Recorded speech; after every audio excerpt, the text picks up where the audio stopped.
Hey everyone, my name is Karolis. I'm part of Google Play VC and startups team, and for the past 2 years I've been focused heavily, and it's been my passion, to really helping startup founders, product managers and developers to succeed on mobile and Google Play in particular.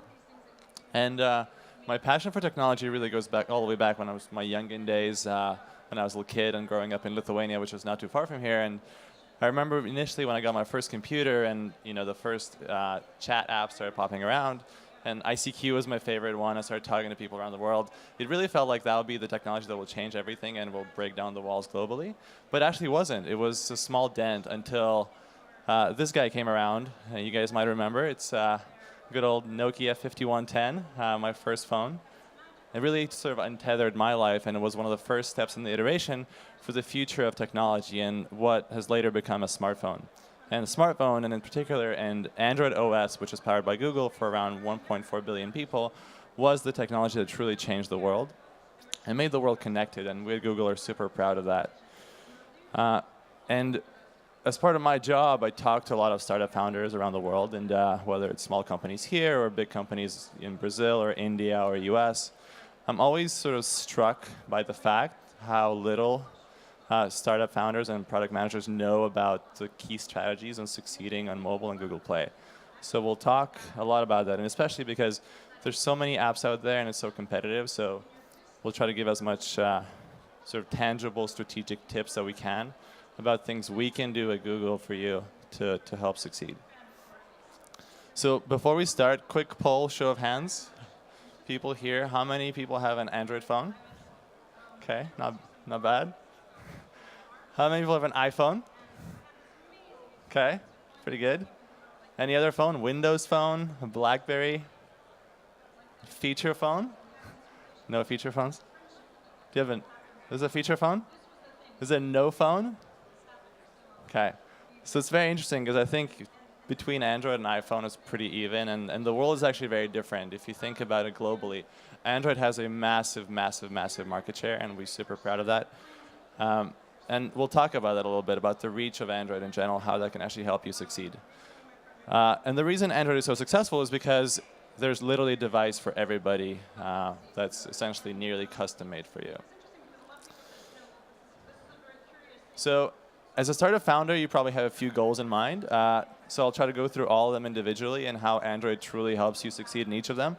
So the first one is reach, and how can you reach as much of a global scale as possible. Second, what does it mean to build a quality app? Third is iteration, and you'll be surprised how much Google can actually do for you in terms of that, in terms of specific tools and guidance. And finally, we'll talk about instant apps, which is a new thing we just came out with a few months ago. That is, we believe, the future of app stores and application landscape in general. So assuming the slides continue working. There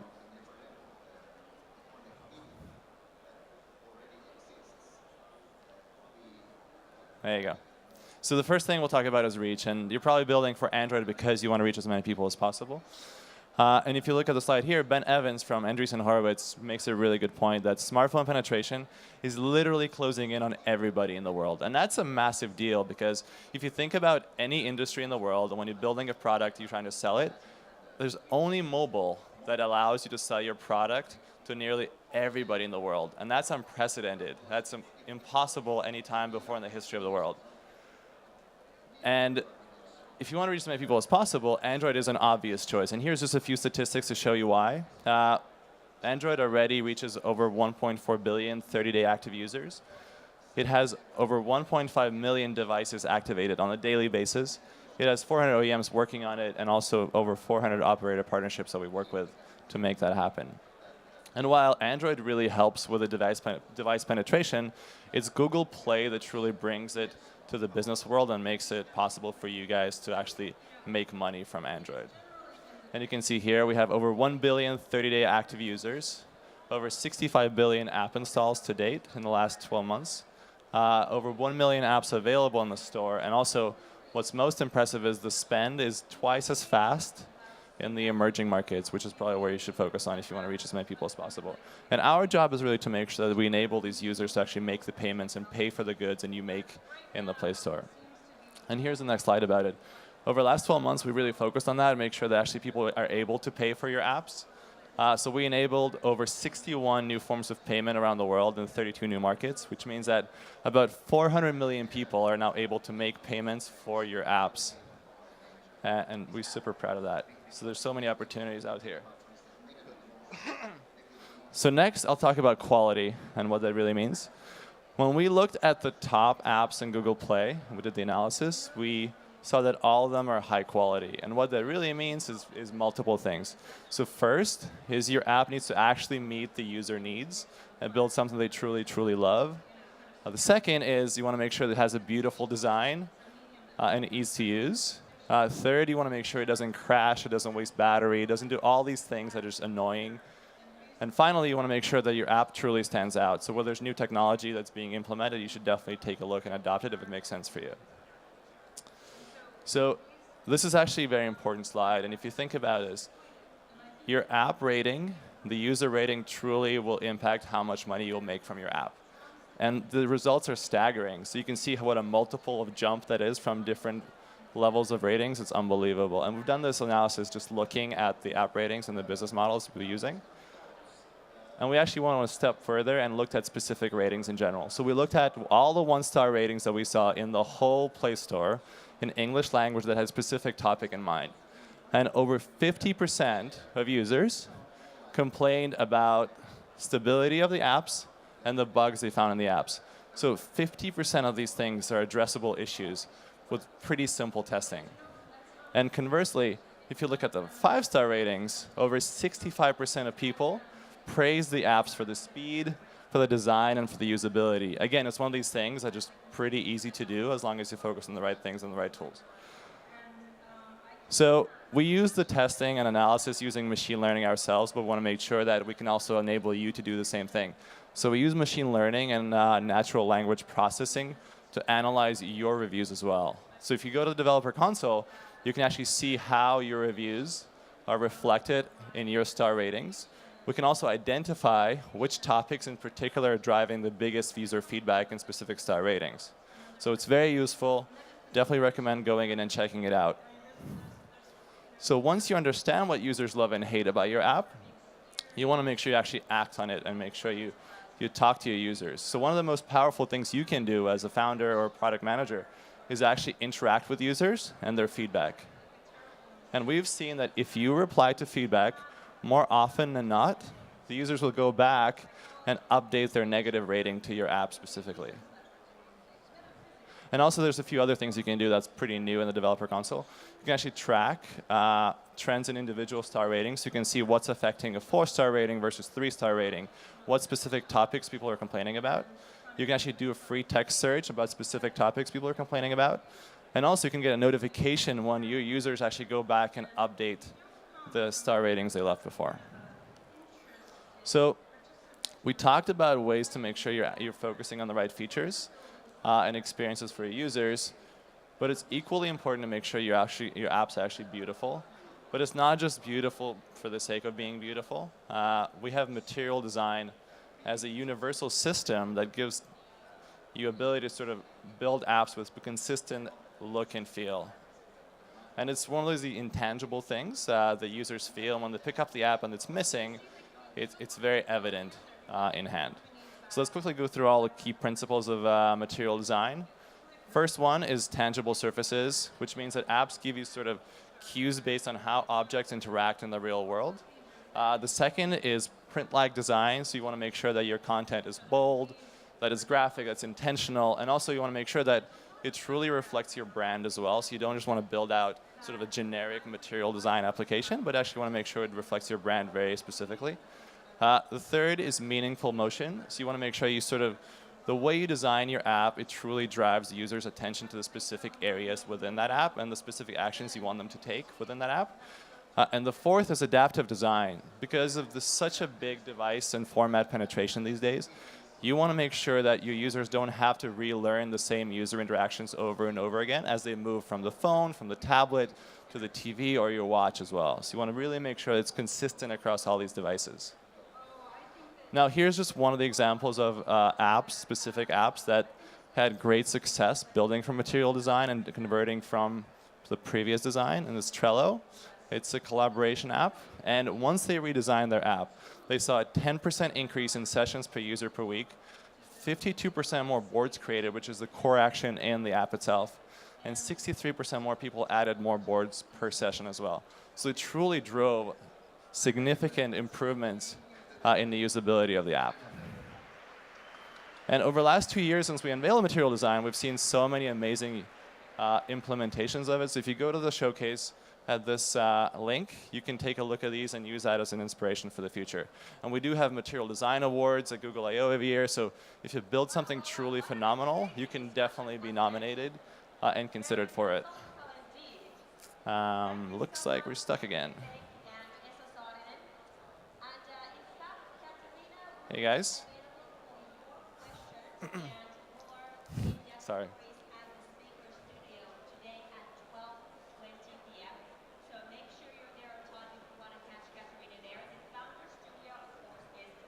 Anyway, so the next thing we'll talk about is performance and reliability. So while design is important, and it's very important to make sure it's beautiful, you also want to make sure that your app works really well. And one of the biggest drawbacks we hear about is that because Android is so widespread and successful, the flip side of that is there's a wide variety of devices available out there in the market. And how do you deal with that? So one of the things you want to do is you want to make sure you're addressing the right OS versions and the right screen sizes. So if you look at the dashboard here, and there's a link below, you can actually go there and take a look at sort of which markets have what sort of device types mostly prevalent. But secondly, also our product team really focused on helping you to make sure that you're enabled to actually build for these different device types and screen sizes nearly automatically. So you'll see here we have specific tools. So first of all, Android Studio is very powerful, and it makes it easy for you to design layouts with multiple screen sizes in mind. We have Android sort of fragment-based layouts that adjust to multiple screen sizes. There's so many device metrics you can take a look at in design.google.com. And also, if you do use support libraries, which is free, it makes it a lot simpler to actually make your app available in multiple screen sizes and device versions. Second of all, if you've ever built an app on Android, you know the pain of testing the devices test your app on multiple devices. So you probably have a big stash of different old and new Android devices and have a really hard time catching up with them and not always get your hands on the latest ones. So we actually solved that for you. Instead of having a rack of devices at home, all you need to do is go in Developer Console and run your app test against a specific virtual server that we have on the back end of Google. And you can actually get a pretty comprehensive report on what issues your app would have on these specific devices. And even more, we have a specific pre-launch report you can run on your alpha and beta APK. So even before you launch your app, you can actually test that app and see what kind of issues will come up when you launch it. And even things like screenshots. So you can actually get a feedback on what your app will look in different screen sizes, even different languages. And you can see here, for example, the German strings are a bit longer than other languages. So it's a specific issue that you actually address it before you launch your app. So reach is a powerful sort of inspirational part of Android, and quality is helped for you by having so many tools available for you. But I think what's truly at the core of what Google is good at is iteration.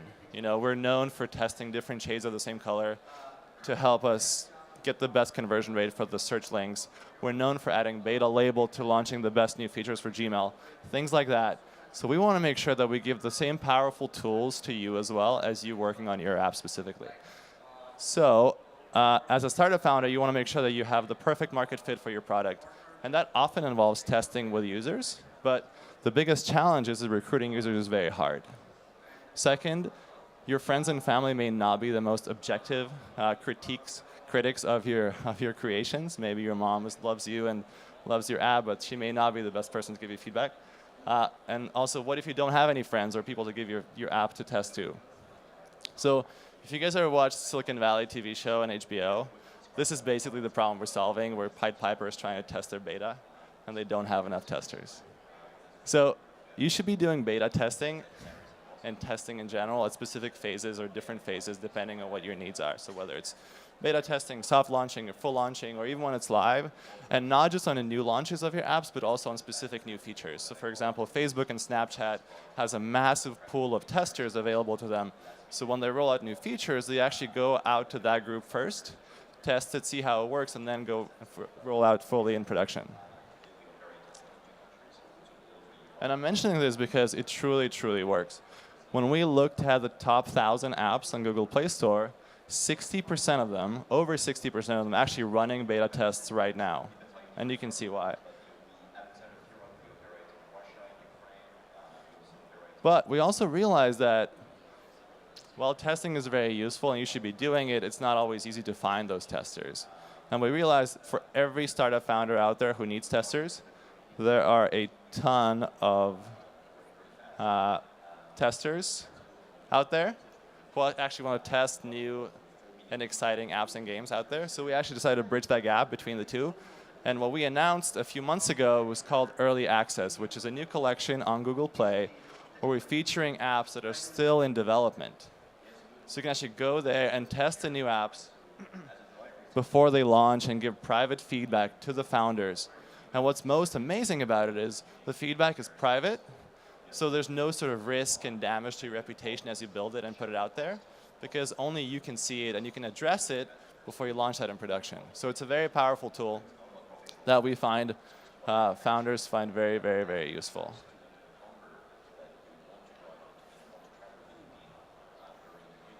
And just, I can continue going, but just to think about beta testing in general, there's sort of two ways of doing it.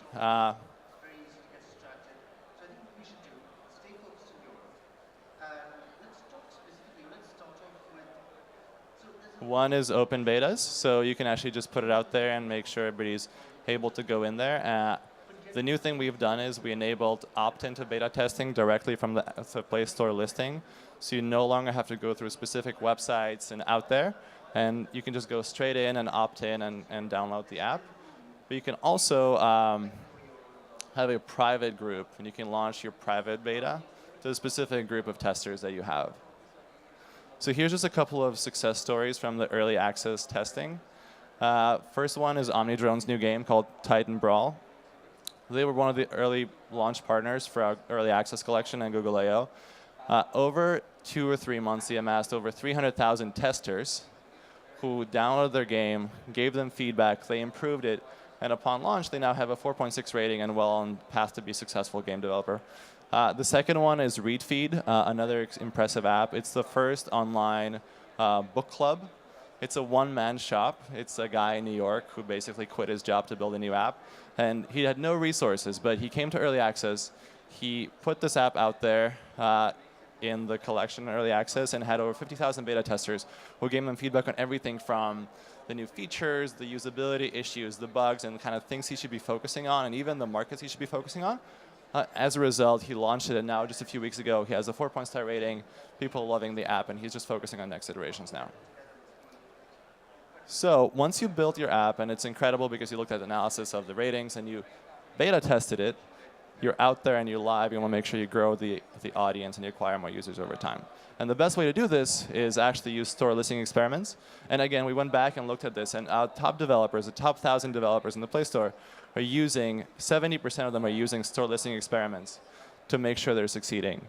And what that means is basically it's data-driven rather than intuition-based approach to testing your Play Store listing assets. So it's everything from the screenshots to the icons to the description of the app, whatever it is that really would sort of drive user conversion, because the store listing is the page where a user makes a decision whether he's going to install or not install your app.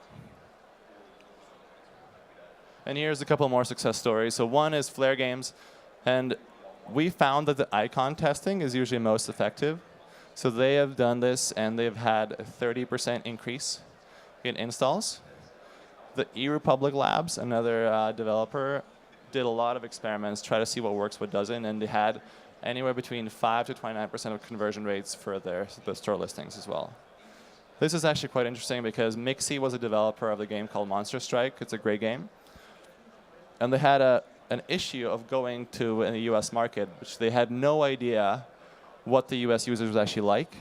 So they had a sort of linear approach to testing, and they started out with trailer and the cover of the game, and then they did the screenshots, then they looked at the description, did multiple tests, and finally they settled on the icon. And over the period of 2 months, they had a 68% install growth. And this is just organic growth. This excludes all the sort of other user acquisition mechanisms that they used as well. And here's a final example as well. This is Rovio's Angry Birds Transformers. They did multiple tests as well, so they actually tried the icon as well. And here's a control icon on the left, and they did that against these 3 ones. And they had the most success with the third one, which had 7.2% increase in installs. Then they took that visual, and they sort of manipulated the helmet angles and see which ones work the best. The second did, and they got another 3.2% lift in installs. And then they want to make sure that they got the right one and test that against different backgrounds. And they realized they had the winner on their hands. And since then, Rovio has been doing this for every single game release. So we talked a bit about reach. We talked a bit about quality and iteration. But also, Google Play itself is iterating on itself and trying to sort of find what's the great new thing we should be doing. And that's instant apps. So while having a phone full of apps is sort of a normal thing to do these days, the reality is that very few of them are being used on a daily basis. And many are so specialized that the need to use it sort of doesn't come up that often. Right, so we want to make sure that we build something that gives you the native app experience without the need to actually install the app. So instant apps, basically what it does is it enables you to use the app, click on the link, and get that app without even having it on your phone. And for developers, this is great because you can just simply upgrade your app. And it's just a bit of work to do that on top of it. And here's the video. I think I'll do better justice if you just watch that. It's the announcement from Google I/O and a few demos that we actually built using the Instant Apps framework. Let's get the video rolling.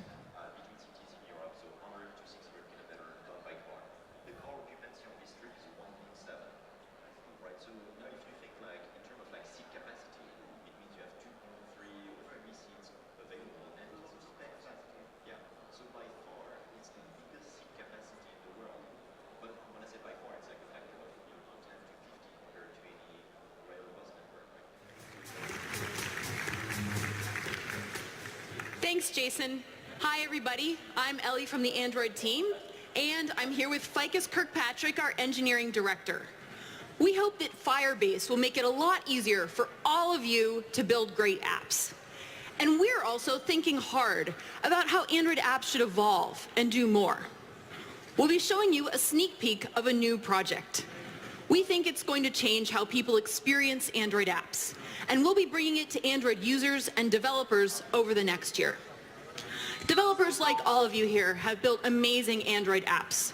They unleash the full power of Android devices, seamlessly combining the camera, sensors, smooth animations, and more. But you've really told us that you want to be able to bring users into your apps more quickly. We want to make it easier for users and developers to connect, for users to access a wider range of apps, and for developers to reach more people. With the web, you could just click on a link and land on a web page. That's one click and a few seconds. What if you could run any app with one tap? That's what we're working on. We're evolving Android apps to run instantly, without installation. We call this Android Instant Apps.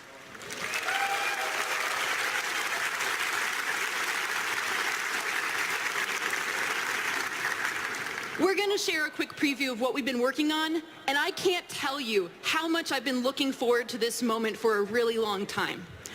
So let's say my friend Michael sends me this link to Tasty on BuzzFeed Video.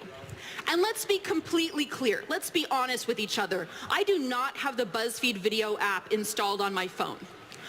So what we're going to do is we're going to tap the URL, and it's going to take me right into BuzzFeed Video's Android app without installing it. Ficus, go. What's happening here is Google Play is fetching only the pieces of the app that we need right now. There.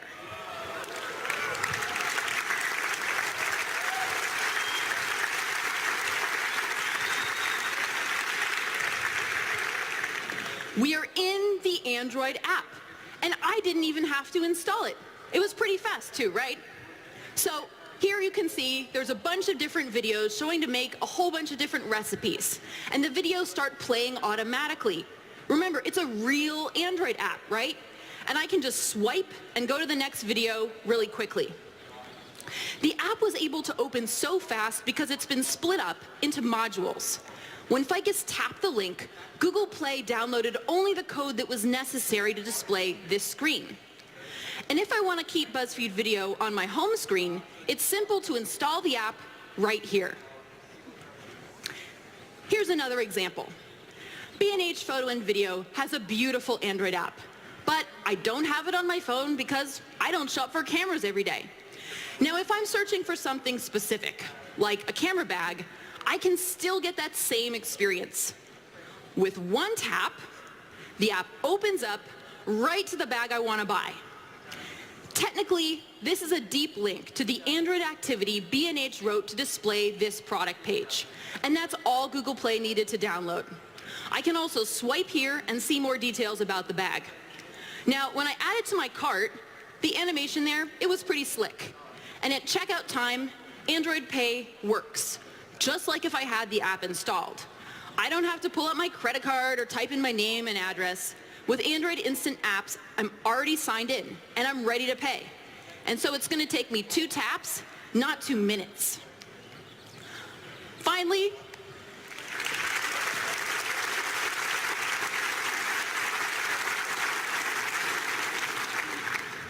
let's see how Android Instant Apps could help me when I'm out and about. So, I walk up to a parking meter and I need to pay. I'm in a real hurry today and I don't have time to install a parking app. But what if I could just tap my phone, and with NFC, it could bring up the parking app immediately. All I have to do is choose how long I want to park. I'm already done. And now Ficus can run off the stage to his meeting and even add more parking time later if he really needs to. So that's Android Instant Apps. All right, as a user, it's totally seamless, from launching the app to signing in. All right, so here's Instant Apps. It's pretty exciting, right? This is not live yet. It's coming to Android over the next few months. If you do have any interesting use cases that you think would take advantage of this really, really well, do let me know or fill out there's a form over there. Definitely fill it out and we'll get in touch with you if we'd like to work with you on that. So just to quickly summarize, I just wanted to cover the basics and things we talked about today. So first of all, for you to be successful on Google Play, you should do 4 things, and ideally more, but these 4 things are really things you should be focusing on. First is reach. So Android really helps you find as many people as possible around the world. Second is quality. This is single most important factor in your app success, as you saw on the ratings analysis. Third is always iterate. Make sure you use all the tools available to you, including beta testing, store listing experiments. It's being used by over 60 to 70% of the top 1,000 apps in the Google Play Store. And finally, make sure you focus on the latest, greatest new things that Android has to offer. And Instant Apps is going to be one of these things that's coming soon in the next few months. So that's really it. Thanks for your time.